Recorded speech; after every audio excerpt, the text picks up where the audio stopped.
I hear you've had a run of bad luck, Daly. That Taylor's dummy with you has been giving cars and videos away, hasn't he? I might have guessed scum like you were behind that. 500 a week, Dave. You and this old age pensioner can afford that. I can guarantee this type of aggravation will cease. Right. Arthur. When I got the role of Minder, I mean, it was quite a kind of big public event, and obviously it was such a loved programme. Yeah, it was fantastic. I could see maybe the writing on the wall for me then was there, because in actual fact my first year's wages of mine, the first series, were absolutely awful, but I was living the life of a great TV star, you could say. So, because I knew we was going to do a second series, and I thought, well, I'll spend it now and I'll pay it back when I get the second series money, because that will improve. My lovely wife Wendy and I got married at the Ritz. Our wedding was definitely symbolic for future events, how I was living at the time. The wedding would cost an arm and a leg, which was paid for by a magazine. We had a fantastic time, lived it to the full, was generous to everyone, so everybody had a great time. Just didn't think about the consequences of not putting enough away for tax.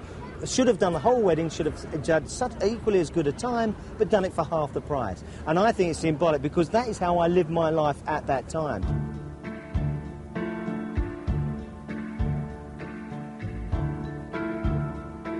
I started to realise that I wasn't sort of dealing with what was happening bills-wise. I mean, for me, mainly it was tax. I would sort of be opening them and realising that these demands were from 2 or 3 years ago.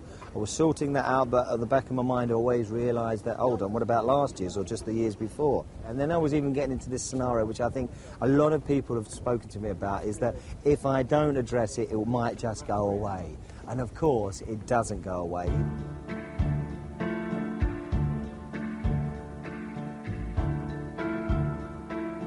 Once you're declared bankrupt, you do have a few meetings. They sort out your finances, what's coming in, what's going out. Eventually, the house was repossessed.